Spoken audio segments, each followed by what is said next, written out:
Alrighty. Hello, everyone. I am Kim Kimball, Somatic Leadership Coach and host of the Sensitive Podcast, both of which are for highly sensitive women solopreneurs.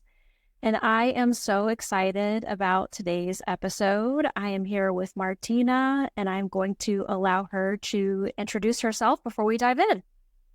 Yeah, thanks, Kim. Hi, everybody. I am so happy to be here on this space with you. My name is Martina. I'm a holistic nutrition consultant and a health coach, and I help busy moms unlock their energy through holistic nutrition so they can really thrive through motherhood. And I'm really excited to be in this space because whether you're a mom or not a mom, the nervous system is such an integral part of how we feel every day. So while a lot of my work really supports the motherhood journey, which I'm sure we'll get into a little bit today, all of these strategies will be really supportive for you no matter where you're at in your season of life. And my work really weaves together the nutrition. I love working with herbs and the nervous system healing to help folks really break out of burnout and survival mode and really thrive. And I'm also a mama of two myself. I have a 4-year-old and an 18-month-old, and I'm the founder and owner of Luia Wellness. I can't wait to dive in. I know I sent you an Instagram message recently. I didn't realize that our kiddos were so close in age that my son, well, he's 20 months now.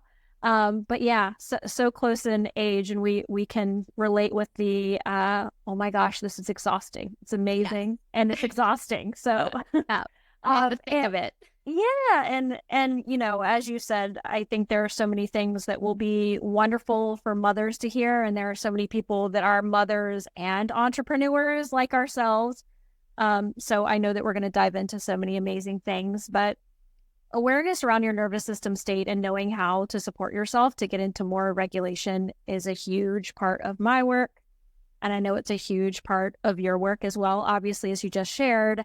And I know you have a very interesting way to support yourself with your nervous system through nutrition. And I am really just so keen and happy to bring you on this show because my work, primarily works with the mental side, the somatic side. I do a ton of somatics, as I know you know. And I think that, I was a doctor of physical therapy, still licensed, obviously, and then I transitioned into the coaching space. And in each of those spaces, I have seen this neglect of the other. Like in the Western world, we have this tremendous split that happens of the mind from the body, and we tend to focus on one or the other. And I think it's super important to speak about the fact that we can also regulate our nervous system through our nutrition, right? And it's something that I have been on a long journey with myself, and I'm happy to share a little bit more with you here, Martina, and with the audience in general. But it's not something that I talk about a lot. That's not really the area that I focus on. So I'm really happy to have you on here to share your expertise from this perspective. So can you help us to understand a little bit of the connection between our nervous system state and the food we eat? Yes. Oh my gosh, I would love to. This is really, you're right. It's such a gap in a lot of conversations being had on both sides of this health perspective. And it's something I experienced personally. I was a health and nutrition coach for about 5 years before I really got kind of committed to healing my stress and my relationship with stress. And they were always kind of two separate things to me, right? Like my food was really dialed in. I was doing it for a living. I felt really established in my wellness routines around my food. And I was not thriving physically or emotionally and energetically because my stress bucket was always, something to deal with later. It was separate. And it wasn't until I really started integrating the two that I unlocked this whole new kind of state of energy and of stability in my body that could not have existed with just food. which is why I always tell people, like, I'm not here to give you a meal plan and send you on your way. There's so many intersecting points of health. So if we're thinking specifically about food and our nervous system, you can think of the body kind of like a car, like a vehicle. And the nervous system is like the electrical system, right? It's sending all the messages. And our nutrition is the fuel. So if you think about a car, for sure, the quality of fuel you put in is going to impact the car functioning as well as the electrical system, misfiring or miscommunicating if you're putting, if you're putting diesel in a non-diesel car, right? And food works the same way. It's a big connected system. So a few specific ways we see this that I think we don't always think about. One is blood sugar is a really clear connection. Your food impacts your blood sugar. And blood sugar, when it goes up and down, can actually start a cortisol response. And cortisol, of course, is one of our stress hormones that starts the stress cycle in the body. So even if your external world is fine, if you have a blood sugar spike or a blood sugar crash, you can feel internally that stress, that emotional, energetic stress, as if you were in a stressful situation, simply because of the food that you ate or didn't eat in that moment, right? And some other ways you see this come out are, hormones are a big piece of our nervous system communication, and our nutrition kind of builds the hormones. Our nutrition is the building blocks of that. And the last piece I'll pull out that I think is so huge is the digestive tract. And I'd be curious to hear from you, Kim, kind of what you heard or experienced around that. But a lot of experts really call the digestive tract the second brain because the gut itself contains about 100 million neurons. Like it's the second highest amount of neurons in the entire body outside of the brain, which is number one. And the gut and the brain are just always working together. Like 90% of our serotonin is made in the gut, not in the brain. So of course, if our gut is inflamed or backed up with low quality food or out of balance, of course our moods and our mental health and our nervous system is going to be impacted by that. So that's a few really, really clear ways that we see a connection. And I would love to hear, if you have anything else around that, around what you've seen for yourself, the connection with those two things. Oh, this gets me so happy and excited to talk about this because I think so many folks don't make this connection at all. And yes, I just track so much with everything that you just shared. And specifically, I'm going to sort of bring in the highly sensitive component piece to this. As a highly sensitive person, I have never been able to tolerate caffeine. Mm-hmm. It's just not something I can do. Like I know immediately when I have caffeine, I get this incredibly jittery feeling and I can feel it spike my cortisol immediately. My anxiety goes through the roof. And a lot of people don't make these connections. And I know that sounds almost kind of obvious, but it's not. If this is just, especially if this is a habit that you're in and you do all the time, then you're like, well, I don't know what my anxiety is coming from. I just know I'm always anxious, right? Well, and then maybe you're having 2-3 cups of coffee in the morning. It's just fueling that anxiety, right? Another thing that I have noticed, especially as a highly sensitive person, that really spikes anxiety for me is sugar. Just exactly as you were saying, like if I eat like a very sugary dessert or something, like I'll have like 80% cacao chocolate and I'm fine. But if I have like, let's say a piece of cake or a bowl of ice cream or something like that, it's just like an immediate, like I am in a awful mood. My anxiety goes sky high. And I noticed specifically as a highly sensitive person that, and again, this may seem obvious, but that I'm more sensitive to those things. So, I'm just way more sensitive to the things that I eat. And like way more sensitive to supplements, to medications.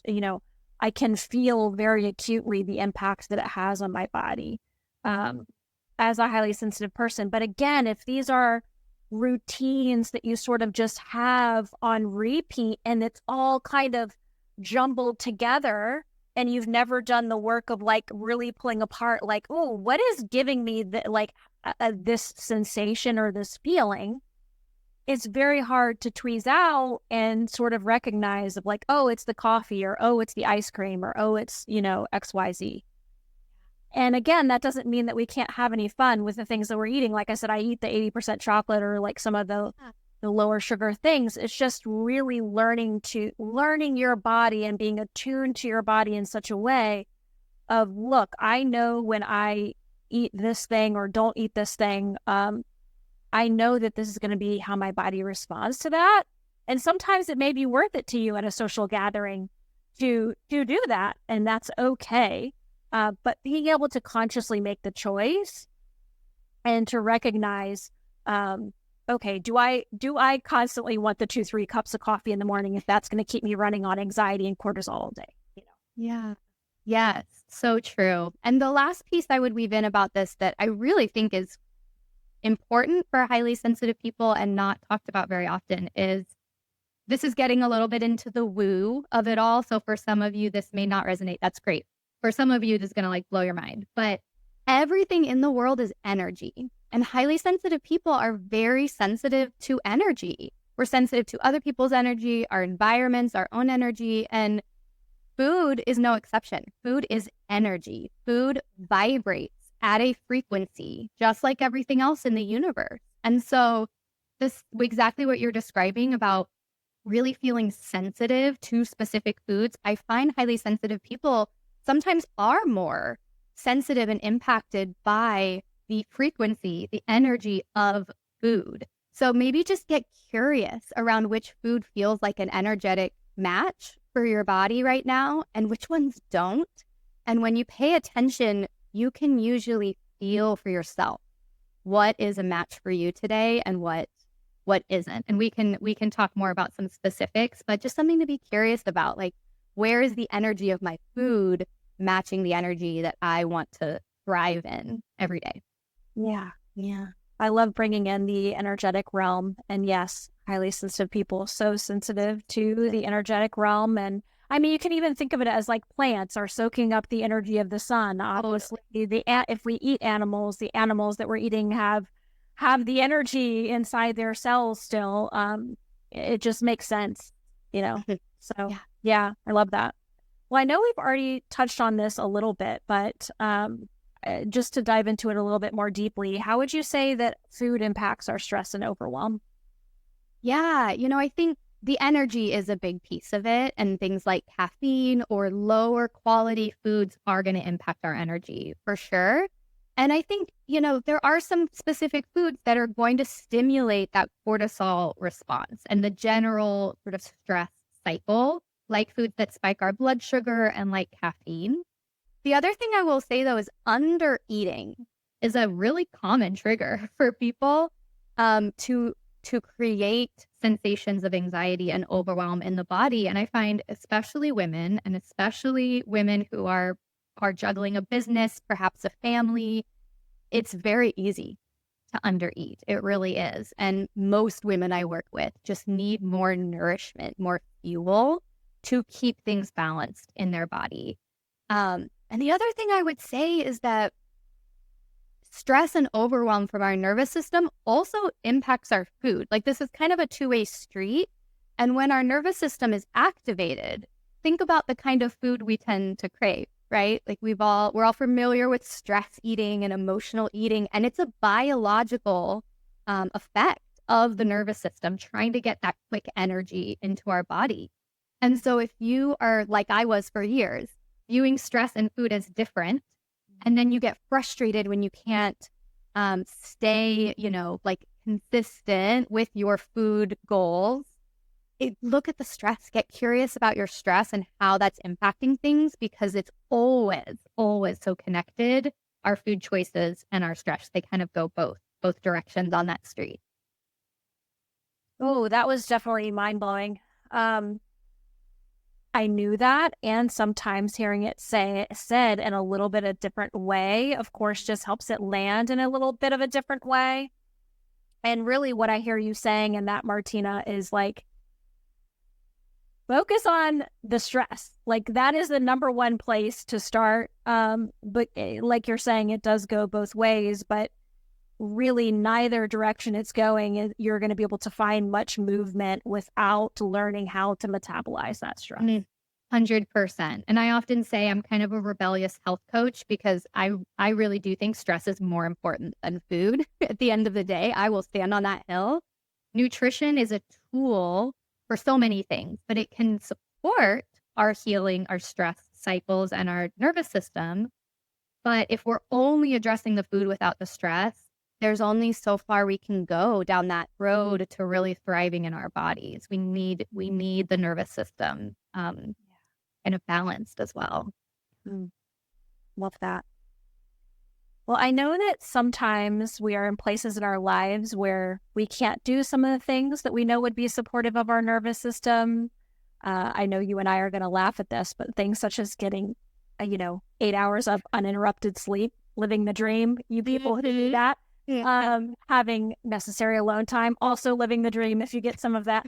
And I know you talk a lot about how you can still support your nervous system if those things aren't available to you, which is just, I love this part of your message because I think a lot of times we can get in this place, like you and I, for example, of having really young kids right now, we can just start out, well, there's nothing I can do. Like I can't get the 8 hours of uninterrupted sleep. I can't get alone time. I can't have my hour-long morning routine where I'm like sipping lemon water by myself and journaling and pulling cards. So just like, I'm not going to do anything, right? But there's still things that you can do. And I want to know from you, what are the top ways that you can still have an impact when you can't do all of the things maybe that you're wanting to? Oh my gosh. Yes. And, especially my career has really been built around working with moms. So I've seen firsthand and lived firsthand how some seasons of life really just demand different things out of us. And I think there's so much all or nothing thinking that is programmed into so many of us that really feels like if I can't do it perfectly, then I can't do it. And I know for sure, like my morning routine today looks very different than it did when my baby was waking up 7 times a night. And it looks very different than it did before I had kids. And I actually think it's really, really pretty harmful to assume that everyone has the same 24 hours in a day. I think that comes from a place of incredible privilege that we really need to dismantle and acknowledge because we really don't all have the same resources and support and access. And that's important to say. So when you're absorbing wellness advice out there in the interwebs and in the world, really do, I'll offer a few specific things, but I just want to acknowledge that it's really important to meet your nervous system where it is. Think about it this way. Like if you're already maybe don't have access to enough sleep or any alone time or support, whatever it is, likely your nervous system is already activated by that scenario. Now add the pressure of trying to copy this perfect protocol from someone else that maybe does have more privilege and support. Now your nervous system is even more in activation because you've added on so much without addressing, the stress, the nervous system. So all that to say, if a wellness practice is adding stress to your life, it's not helping. It's really not. And it's not a season to do that. It doesn't mean it will never be accessible for you or there's not a way to modify it, but pay attention to the nervous system first. Okay. That's step number 1. Now, a few things that I do think can be kind of bite-sized and accessible to many of us. Again, take what feels like it works for you right now, even in seasons that are a little bit more tougher to connect into some of your wellness practices. This is not directly food related, but there is we have to acknowledge the impact of sunshine and nature on the nervous system and on our health.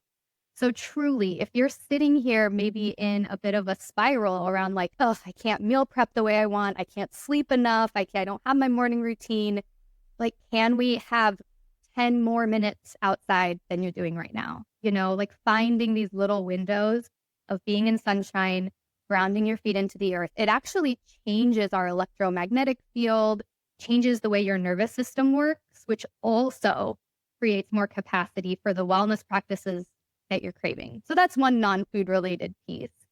The other, I would say, from a more nutrition perspective, if you really are feeling limited in your access to like widespread routines and supports in that, focus on eating enough food, period. So when I was in the postpartum season, waking up 7 times a night, keeping my blood sugar balanced during the day by just eating enough food made a huge difference and does with a lot of clients I see. So I always layer in the blood sugar supports. First is, are we eating enough? Okay. Second is, are we getting enough? Typically protein is going to be the most energizing and nourishing. And then fruits and vegetables. Those are the two big ones. So let's say you are not able to work out or exercise or move your body in a way you like right now. Can you add a little bit more protein to your day? Can you add 1 or 2 more servings of fruits and vegetables? These things feel small, but we're breaking out of the all or nothing thinking and really coming back to those things fuel my blood sugar balance, which fuels my nervous system. And what's amazing is that when our nervous system is balanced, we actually have more space to go back to all those wellness things we want to be doing and add them in. So it's really, again, prioritizing the nervous system balance above all else. The last piece I just want to say about this, because it's so common in these seasons of life to reach for more stimulants, more caffeine, more coffee to cope through our days. And I'm talking to like, all new moms out there, all busy business owners, all like, we are here. We see it. We get it. Caffeine is likely impacting your nervous system and your energy in a way that's not actually the direction you want to go long term. And I'm not here to strip everyone's coffee away forever, but just something to notice that if it's a season where you're highly activated or highly depleted in some way, paying attention to where the caffeine comes in, and it actually may be helpful to swap out your coffee for, I'm a big fan of adaptogenic herbs are really supportive for this, or even something like matcha or green tea instead of your coffee. Still has a little bit of caffeine, but much more balanced for the nervous system overall. So that was a lot of pieces to parse through. Take us wherever you want to go next. But I just think really acknowledging the all or nothing thinking and the caring for the nervous system before we add on a huge overwhelming overhaul of our health and wellness is really important. Yeah. So it's like, what can I do? And what can I do as easily as possible that's not going to add more stress? Because like you were saying, adding more stress is the exact opposite of what we're wanting to do here. So I love you talking about sunshine and nature. That is one of the biggest game changers, not only for me, but for my son. That can be kind of an added benefit of like, okay, kid is going crazy inside. Let's get outside in the sunshine. And he is 80-90% better as soon as we do that. Yeah. So kids know what's up too, right? I always say there's very little that a snack and sunshine can't fix. Absolutely. Especially for us too. For us. Yeah. For us and the kids, right? Yeah. But I used to have this is but I used to have a morning routine where I would literally go out on my back deck. I'm talking, this was dead of winter. Okay. I live in Virginia, so it's not like Arctic tundra, but it does get cold in the winter. And I would still have my bare feet on the ground. I would be huddled up in a blanket and I would be just, not staring directly into the sun, but getting sunshine in my eyeballs for 10-15 minutes in the morning.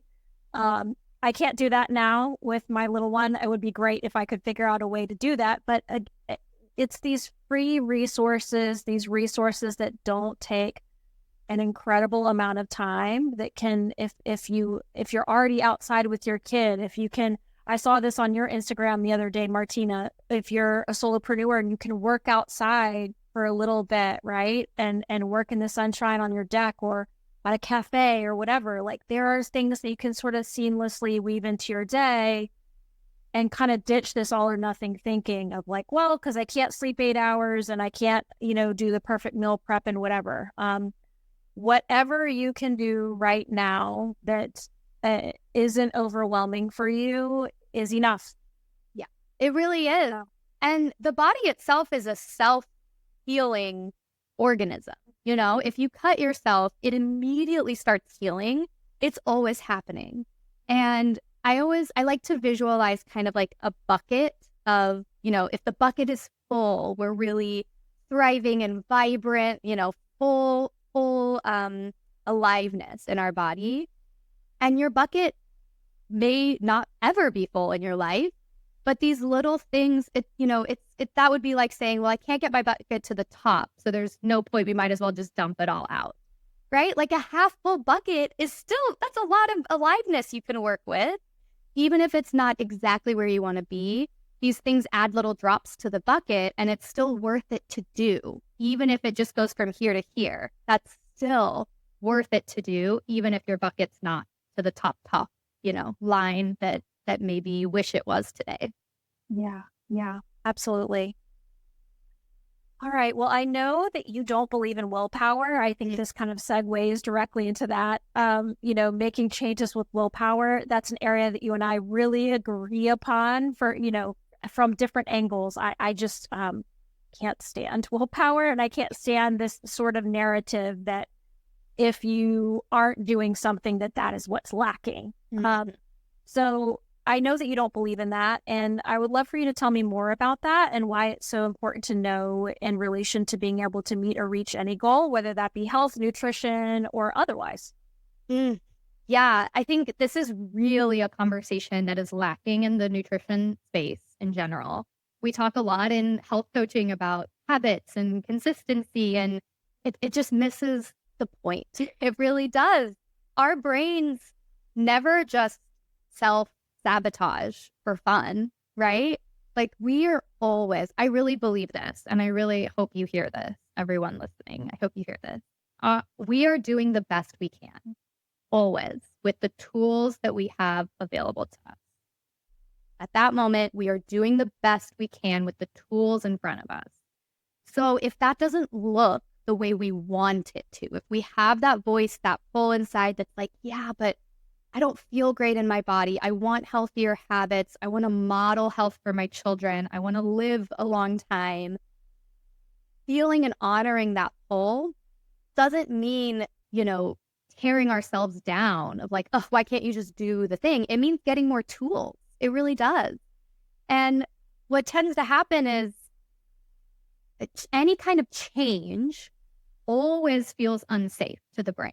Okay, the brain is wired for safety and survival, and that usually means staying in what is familiar to us. But for some of us, familiar isn't actually where our soul is calling us to live all the time. And if you're a solopreneur, you're likely living in that kind of vulnerable in between a lot. Building a business is a vulnerable thing, and it likely triggers a lot of that safety in the brain that is having to grow and change. And the same thing happens with new habits, even though it may not feel scary logically to like stop drinking caffeine or, start moving your body. Your brain is recognizing a change. It feels threatened. And when that happens and we don't address that activation, again, we're just kind of adding more onto a foundation that's not stable. And then when we can't keep it up, we slip back into safety and familiarity. We blame ourselves and we say, oh, I have no willpower. I can't stick with anything. And we really lose the drive to try, because of course we do, if that's the narrative that we're told, right? So what's really going on here is when we introduce something new, we have to address the nervous system underneath. We have to make capacity, like build up the foundation a little bit so we can actually hold the new thing, which is why in my work, we do the foods and we have to address the nervous system at the same time. So we have the foundation to hold the healthy habits. It's amazing what we are capable of when we have that solid container to hold it. And the answer is not being harder on ourselves or pushing more. It's actually the opposite. It's actually giving the space for the nervous system to heal, and then adding in things as we have space and capacity for it. So if you've been trying to change something, add something, stick to something, and it's not working consistently, that's where I would really, it's a beautiful spotlight on an area that the nervous system might need some support before you start, so you can make the sustainable changes. Instead of willpower, I really love the word devotion, or dedication, right? Like we're not, even consistency. I think consistency is, it implies that we need to do the same thing every day. And that's not at all how we're built, especially as women. We're cyclical beings. We don't need the same things every day. So instead of consistent, I really play with the words. I would just invite you to play with the words dedicated or devoted. What would it look like if I was devoted to my wellness, to my nutrition, to my health? What would it look like if I was dedicated to my health? And that can look different every day. It can look different based on what you need. But that shift in language is really powerful and I think much more supportive long term. I am fascinated by how aligned our approaches are. And of course, even more fascinating that we deal in different realms, right? But it's so incredibly similar. And I always have a saying within, my coaching and communities of self-sabotage is always self-protection. Always, always, always. Yes. There is no such thing as self-sabotage in my world, which is, along the lines of the same thing that you're saying. And the other piece that I wanted to pull out for folks here that I just see a lot of in my work is what you are sharing here is like what things that we have equated in our mind as good changes, right? Whether that be, I want to change to be eating more nourishing foods for myself that help sustain me and my blood sugar in a way that fuels me, et cetera, et cetera. Like, and in our mind, we're like, well, I don't understand why I can't stick to this and have the willpower to stick to this because this is a good change. And then what I see happen with folks a lot with that, that I wanted to name explicitly is people will go into a lot of shame because they're like, well, this is a good change. Why can't I do this? Right. And then they go into the shame of there's something wrong with me that I can't do this. Right. And I want to explicitly name that as shame. And I also want to explicitly say that the piece that I hear you talking about is that it takes capacity to actually hold the good things as well as the challenging things. And this is what I think makes the changes towards the things that we deem as good changes potentially a little more wrapped in shame, because we're like, well, if I can't shift towards the good stuff, what's wrong with me, right? But we don't recognize, again, going back to everything is energy, the challenging stuff takes energy and capacity for us to hold in our nervous system. And the good stuff also has charge and takes energy and capacity to hold. And that's the point that I think a lot of people miss. Is there's also charge to the good stuff. And if you're not actually used to, like in my world, for example, a lot of people are used to hustling so hard in their business. They're not used to resting. And then they're like, well, I have this block of time in my calendar. I don't technically need to be doing anything. Why can't I stop?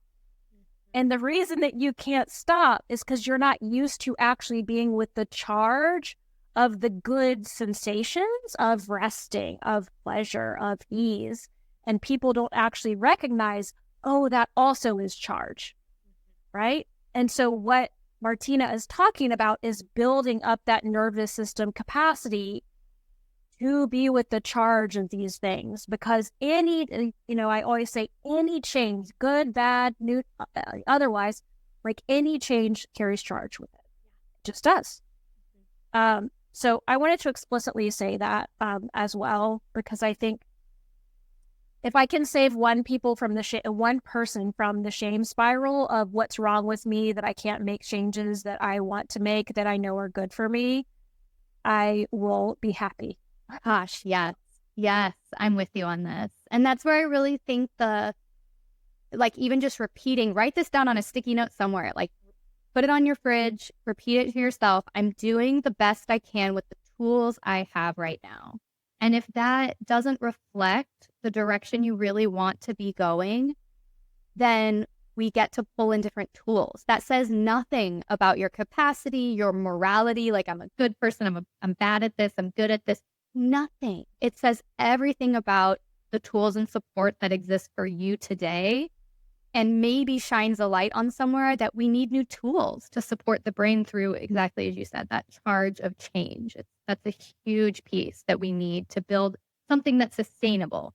That's not just like, I'm going to go keto for 2 weeks and then throw it out the window and feel terrible about myself, right? It's like, it really is sustainable wellness and routines and habits that align with who we want to be and how we want to live, that says nothing about we're good, we're bad. It says everything about the tools that are in front of us. Yeah. Beautiful. Well, what would you say is the link between our nutrition and, again, talking about capacity, our capacity to show up the way we would like to in our businesses, whether that be, I want to show up focused, I want to show up in my creativity, that link between our energetic state, our emotional capacity with the ups and downs, inevitable ups and downs of running a business. Oh my gosh. Yes. I mean, I would first encourage everyone listening to get a little bit curious, like the stuff you have day in your business that feels a little bit tougher, more emotional, less motivated, just like the cloudy, whatever it is. If you have a draining day in your business, get curious. Like, look back at your day and do this quick little mental audit of like, how did I nourish my physical body today? What did that look like? And you may see some links for yourself. But I also, if food is energy, food holds a frequency. I want you to imagine trying to show up in your business every day and work in the middle of like a high school cafeteria that's like loud and there's movement and there's so much energy, and teenagers are like intense energy, so it's like everywhere swirling. Like, could you really tap into your creativity and focus and energy in that environment every day? And your body is your environment, so the energy we put in is impacting really everything. Our creativity and mental clarity, our memory, even our energy and like motivation. It all comes down to energy and like balance in the body. So that's where I say blood sugar and hormonal balance are two really important pillars that are incredibly connected with the food that we eat. So I would say the way we nourish ourselves really trickles out into every aspect of how we show up. Yeah, for our business. You have amazing metaphors. Has anybody ever told you that? You're so good at metaphors. Thank you. Yeah, they're really great at helping just illustrate and bringing you into like, yes, I can totally see that, the environment with the cafeteria. So. Fun fact, I used to teach middle school. I was a music teacher in a previous life before I went back to school for nutrition. So I do love breaking things down and explaining them. Hopefully the sixth graders listening will get it, because I used to teach sixth grade.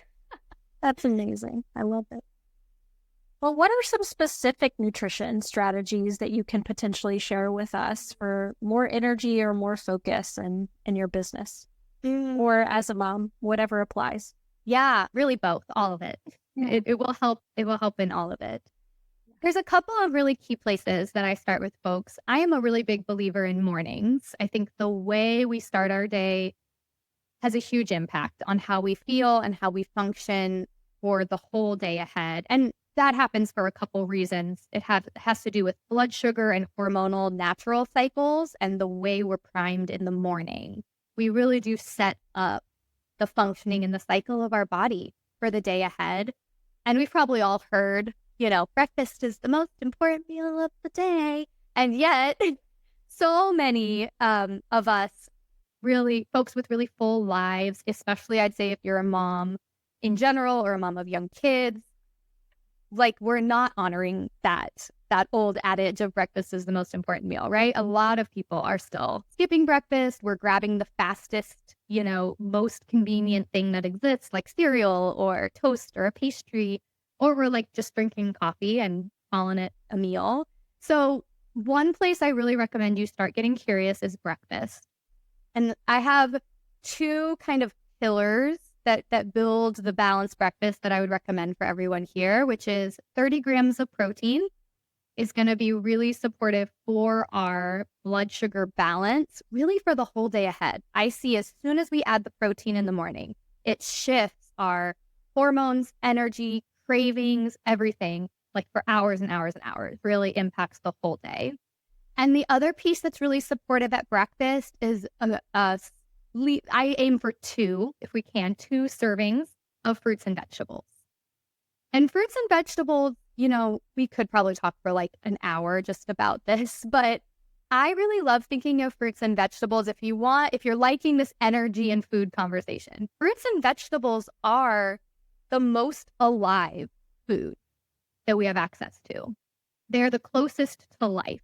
And this is not scientific. I've never sat and measured the frequency of food, but I really feel intuitively that they're an incredibly high kind of frequency food. They're very high energy. And we know that based on micronutrients as well. They're very, very nutrient dense, water dense, hydrating, and energizing. So if nothing else, like if all the other food things feel overwhelming, just eating more fruits and vegetables is actually going to shift your energy in a pretty powerful way. But when we zoom in on breakfast, I would really encourage you 30 grams of protein, 2 servings of fruits and vegetables, and that be sort of your framework for starting your day. And I do actually have like a breakfast guide that includes my top breakfast combos, some examples of what 30 grams of protein looks like, some recipes, and we can include that in the show notes for you if you want to grab that free guide and get started playing around with breakfast. I think that's a really important thing to start. I'm excited to see that myself. I always do a protein powder, which I'm curious to go up and look at it and see if it is 30 grams of protein or not. And then I put a banana in there with it. So I'm like, okay, cool. I've got protein, I've got fruit. And I feel quite balanced on that, until lunchtime. But it is that I sort of do the same thing every single day again, because it's like, okay, well, the moment my feet hit the ground, I'm running with my son and I'm feeding him breakfast while I'm trying to sit my smoothie down at the same time. So it works for me in this season.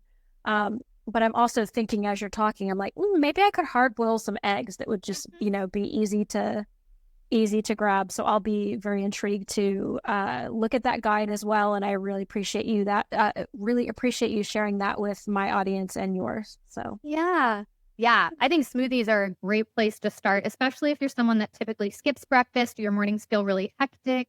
Or I hear from a lot of people like, I'm just not hungry in the morning. Smoothies are a beautiful bridge to start with, and you really can fit a lot of micronutrients, a lot of vitamins and minerals and balance into a smoothie if you're intentional. And there are some examples in that guide that folks can check out too. Perfect. I love it. Well, I'm really excited to talk about this as well. I know you speak a lot about the importance of connecting our nutrition and the structure of our days with our menstrual or lunar cycles, depending on what is applicable for you. So how can you support those natural ebbs and flows through nutrition and herbs? Yeah. Oh my gosh. Okay. I love talking about cycle work. As I mentioned really briefly when we were talking about consistency, humans are cyclical beings, all of us. And if you have a womb, if you're actively menstruating especially, but if you have a womb at all, or were born with a womb, you are even more cyclical. And it's really important, I think, to connect with and tap into that. Because I think as a society, we've really overlooked the power of our cycles. And I actually think it's a root cause of so much burnout and overwhelm out there in the world. So let me talk briefly about the menstrual cycles, and then I'll connect it into the moon and our lunar cycles as well. So, I always say the first step to supporting these natural ebbs and flows through our cycles is actually just awareness of them and tracking our cycle. And there's if you Google cycle syncing, you can find so many strategies on eat this seed, use this herb, all the things. That's beautiful. And I nerd out about it too. But step one for a lot of us is actually just tracking it. And, you know, a lot of folks use an app to track, which can be great and helpful, but all they're tracking is the days they bleed, which is a place to start. And if that's where you are right now, that's beautiful awareness. And I would encourage you to get curious then about the other 3 weeks of your month, because the menstrual cycle actually has 4 pretty distinct phases of energy, metabolism, nutrient needs, energetic needs. And if we just focus on the bleed as the only part that we're paying attention to, we're missing a lot of the medicine. So step one, track all 4 phases of your cycle and pay attention to your energy, your motivation, your focus, all of it throughout the month, and you will see patterns. So that would be step one. And I do have one of the resources on my website is a free daily energy tracker that offers you a template to track your cycle days with your energy. It's a beautiful way to start, and we can include that in the show notes as well if you just want an example of what tracking could look like. So that's step one. And once you start tracking, you can start to really feel into your nutrition needs throughout your cycle. So for example, during your menstrual phase and the 1 to 2 weeks before your menstrual phase, when you're actually bleeding, you really do crave, like in your metabolism, in the nutrients you need, much more nourishing, warming foods. So you may find that soups and stews, high protein, like really comfort, satisfying, nourishing kind of foods are really beautiful the 1 to 2 weeks before you bleed and then during your bleed itself. You know, really iron-rich foods like leafy greens or lentils or red meat might feel really good around that time of your cycle. And then during your ovulation phase, so about halfway through your cycle, and then the 1 to 2 weeks before that, so you're done bleeding, but you haven't ovulated yet, that little span, we tend to crave more energizing foods. So that's a really beautiful time for lighter and more kind of energized. So things like salads or smoothies or fresh juice might feel really good during that period of your cycle. And you can start to, you know, there's lots of herbs you can integrate, but I always encourage people to start with just awareness and tracking. And then when you feel ready, maybe starting to split your cycle into nourishing versus energizing. So energizing is that period after you're done bleeding and then through ovulation. Nourishing is really the time after ovulation through the time that you bleed. Mm. Yeah. How do you feel about Oura rings? I have an Oura ring, and as you're talking and talking about this awareness, Oura ring has gotten really, really good about tracking cycles. And it doesn't just, tell you when your bleed is, but it will actually, when you open the app, it'll tell you like, oh, you're in the follicular phase. Oh, you're in the luteal phase. Oh, you have ovulated. Ovulation was detected on such and such day. So it's very exact. And I think that can be a good bridge sometimes for folks of like helping to increase your awareness, right? That you're talking about of like, oh, I'm in my follicular phase. How am I feeling right now? And of course, not everybody has access to getting an Oura ring, but if you do have access to something like that, I think it can be a good tool and a helpful tool. And the other thing that I wanted to mention, based on what you're sharing, is that I was on the pill for, how long? I don't know, close to 20 years. And I came off the pill probably close to 20 years, as at least 10, 15 years as well. But I find it extremely challenging to actually track or know what is going on with your cycle when you're on the pill, because the whole thing is suppression of your cycle when you're on the pill. And that's a whole rabbit trail that we could have a whole conversation around. And of course, everybody has, I'm not saying anything one way or another, but just that certain things can make it more difficult for you to access that awareness of what is going on with you and with your cycle, and to sort of be aware of. I know that when I got off of that and started doing more natural cycle tracking, and things of that nature. It's like, oh, it is very pronounced actually what is happening at each stage of my cycle. Whereas before it wasn't pronounced or really visible at all. So yeah, it's such a good point. And, there's other reasons as well that you may feel disconnected from your physical menstrual cycle. I work with a lot of moms who may be pregnant, postpartum, breastfeeding, aren't having cycles.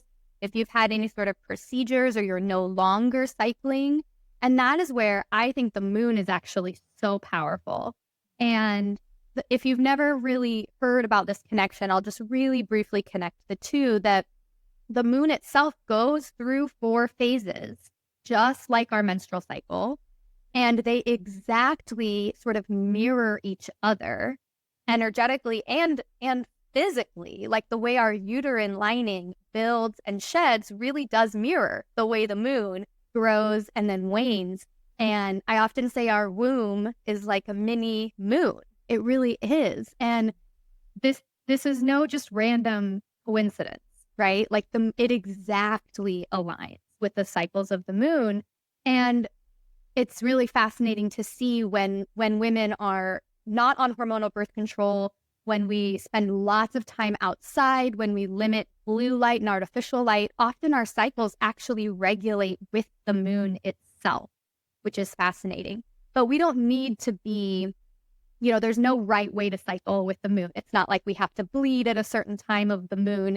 It doesn't matter, really. What I think matters is connecting the two. So, and it shifts throughout your life. I'm currently in a season where I'm bleeding with full moons typically, which is interesting because they're kind of energetic opposites. So that is really interesting to experience how my cycles feel different when I bleed on a full moon versus if I bleed on a dark moon, which is more energetically a match, how that's different. So all of that to say, if you do check out my energy tracker, you'll see there's actually a place to record the moon phase next to your cycle day. So you can get curious, even if you don't know anything about moon work, that's great. Just noticing the connection is great.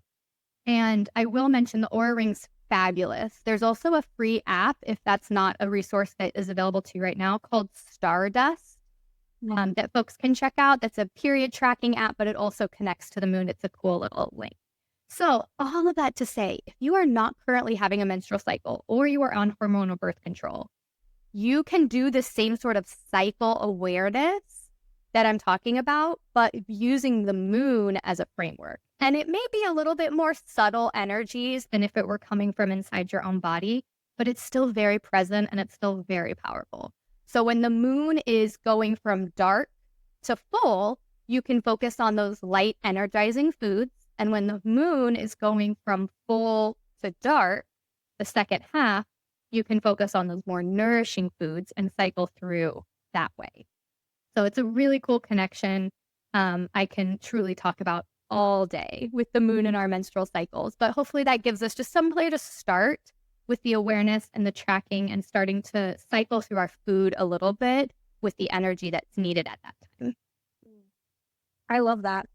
Well, I also want to add on talking about with our cycles, how you intentionally structure your days and your business to align with your cycle. I've already seen you do that, Martina, even in scheduling this podcast, which is really amazing. But I would love to have you share a little bit about that if you're willing.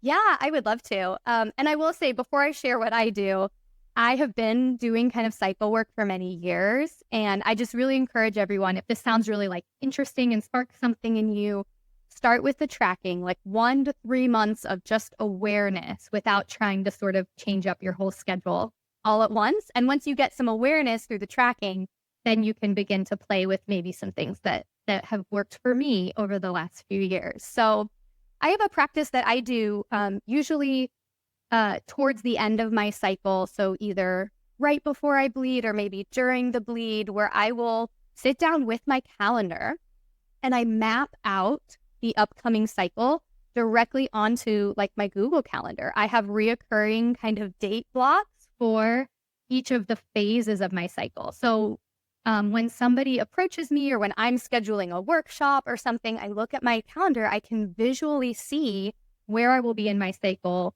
at each point in the month. And I often do this a couple months ahead simply because that's how I typically schedule. But, you can do it based on the regularity of your cycle in any way that works for you.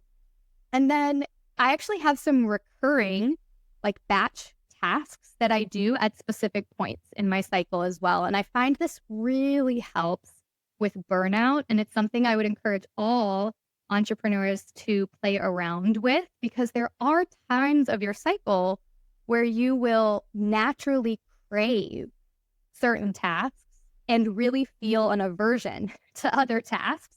And if we try to force ourselves to do a task that's really not an energetic match today, it can really burn us out. It probably takes 5 times as long and may not even be as powerful a result as it would have been if we'd done it a different time. So for example, I typically batch all of my email newsletters around late follicular or ovulation time.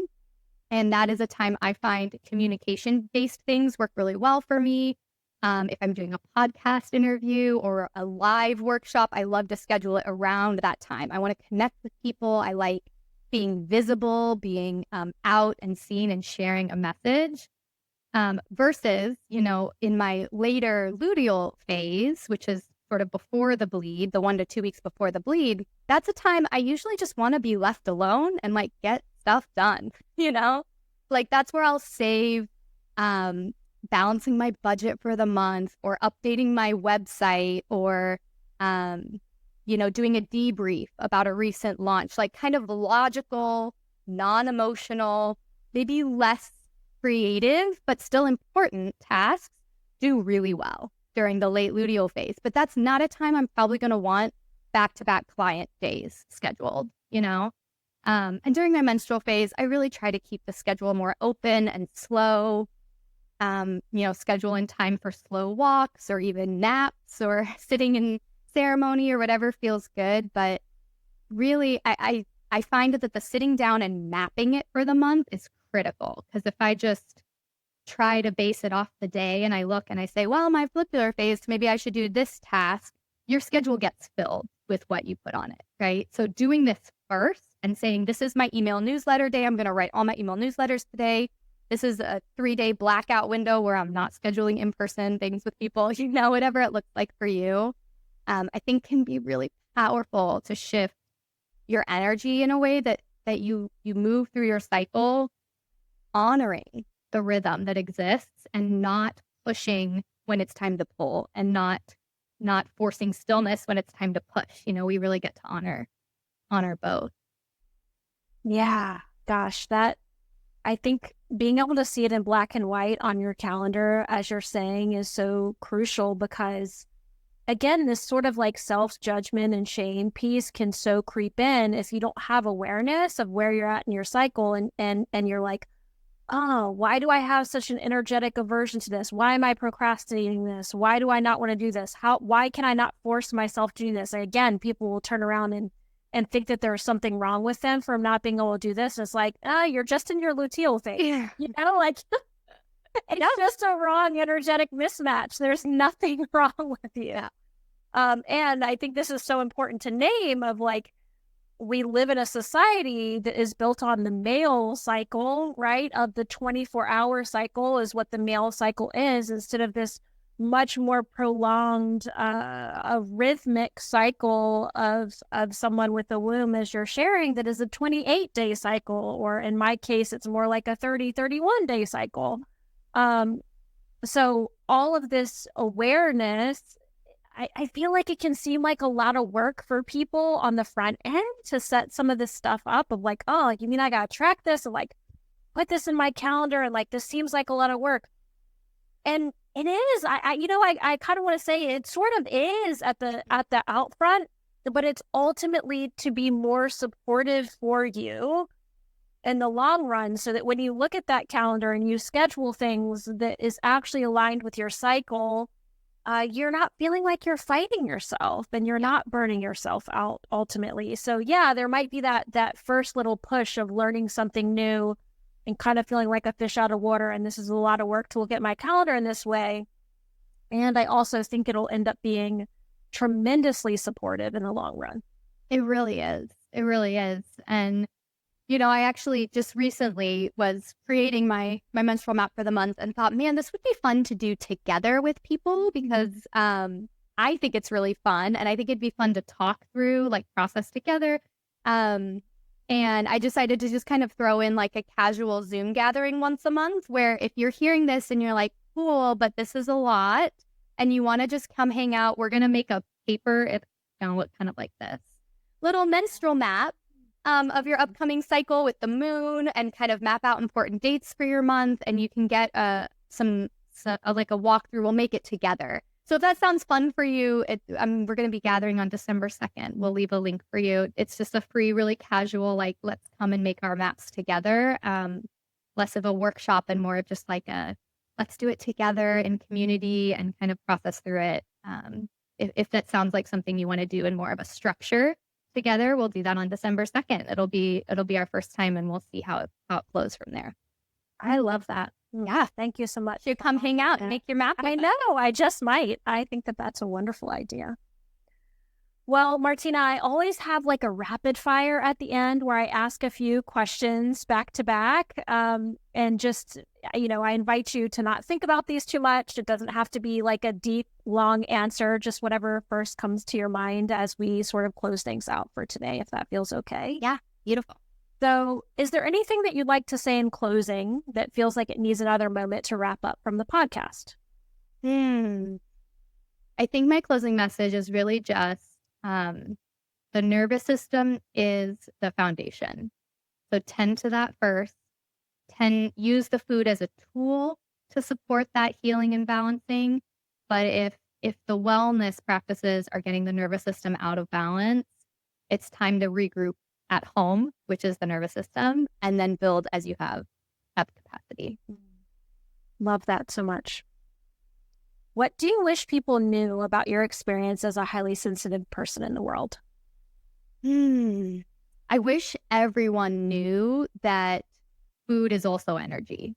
And I think in highly sensitive conversations around how we move through the world, that's not always discussed as much of how the energy of our food impacts our energy as highly sensitive people. And it's definitely been my experience. And it's something I love supporting people through, discovering how that looks for them. Beautiful. What is the last thing that truly surprised you? Oh my gosh. That's a good one. My 4-year-old surprises me very often. They're great. But this morning we were leaving for daycare drop off and she had her little Minnie Mouse umbrella and we got out to the driveway and she like threw her umbrella down and just stood in it was pouring rain, just like stood in the rain. And it really surprised me because this is a very particular kid who does not like getting messy. And she asked me to come stand in the rain with her. And it was surprising and a bit out of character for her. I think we often try to keep things neat and tidy for her because she is a little bit particular about sensations and things like that. So it was a nice little surprise of like, let's just soak up the aliveness of standing in the rain and get a little wet and messy and move through that together. It was cool. Thank you so much for sharing that moment with me. It brought tears to my eyes. Oh, good.